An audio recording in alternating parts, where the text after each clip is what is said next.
Welcome to another episode of China Update, where I provide you guys with the most up-to-date political, economic and geostrategic analysis on the world's number 2 economy. My name is Tony.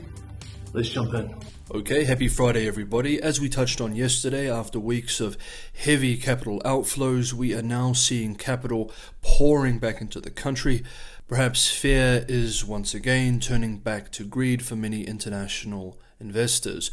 According to data from Hong Kong Exchanges and Clearing Limited, overseas investors brought a net 26.1 billion yuan or $3.9 billion worth of Chinese mainland listed shares through the Hong Kong Stock Connect program in the first 5 trading days of June. Quote, "The recovery follows a torrid March where global investors dumped a net 45.1 billion yuan of Chinese mainland listed equities, the largest outflow since March 2020. Sentiment soured amid lockdowns triggered by a surge in COVID-19 outbreaks, concerns about the potential fallout from Russia's invasion of Ukraine, slowing economic growth and expectations of yuan depreciation."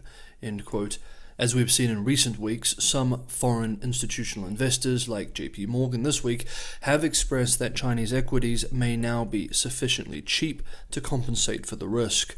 While speculators look at getting back into the game in China, financial commentators point out that family offices, who tend to be more concerned about preserving wealth than maximizing expected returns, have become more conservative about their investments in China. According to UBS's Global Family Office Report 2022, released on Thursday of this week, only 39% of global family offices expect to raise their asset allocation into China over the next 5 years, compared with 61% in 2021, with the report finding, quote, "It appears that the country's regulatory measures and signs of stress in the real estate sector have blunted last year's high levels of enthusiasm." End quote.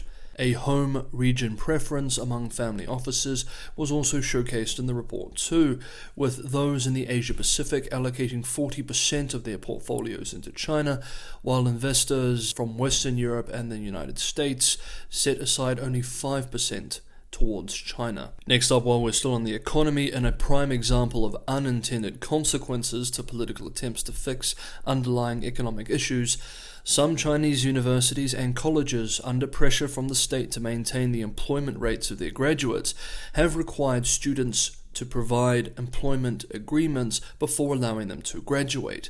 Unemployment among Chinese graduates is an issue which we've been following for some time now. We remember back in March, the State Council, China's cabinet, expressed concern at the number of graduates unable to find employment, and this concern has only increased. The state responded to this by putting pressure on universities to ensure graduates had jobs. Although part of this is also older. In 2011, the Education Ministry of the country asked colleges to reduce their enrollment for majors with a job placement rate of lower than 60% for 2 straight years. In the response to the situation now, though, some universities have made it difficult or impossible for students without job offers to graduate. Thus, on paper at least, graduate unemployment is lower. However, now domestic outlets report that this has led to many students submitting fake job contracts. And in response to that, this week the Ministry of Education in a publication online vowed to respond to this issue. Fresh graduates have told domestic financial media that at their colleges an employment agreement is needed before they can participate in their thesis defense and receive their diplomas, and, quote, that they had no choice but to provide false proof for the sake of graduating, end quote, writes one Yicai reporter. The practice has become so widespread that some businesses are also offering the service of arranging fake employment agreements, with prices as low as 100 RMB, $15. It goes without saying, of course, that preventing this fake employment agreement fraud is not at all dealing with the underlying issue of general graduate unemployment. Next up, Taiwan. If you guys are enjoying the video, don't forget to hit the like button, and for anyone who wants to go the extra mile and help keep China Update financially sustainable, help me transition to doing this full time for you guys, Patreon, Buy Me a Coffee, and crypto links are in the description below. Thank you so much, everybody, as always, for the ongoing support. Now let's continue with our ongoing examination of Taiwan policy between the United States, the People's Republic of China, and Japan. According to Japanese media this week, over the weekend, former Japanese Prime Minister Shinzo Abe, speaking at a forum, expressed that Japan, the United States, and other allies must create a situation that forces the PRC to abandon seizing Taiwan by force, and Japan-US-Taiwan or Quad relations should be strengthened. Abe was essentially openly calling for greater military deterrence.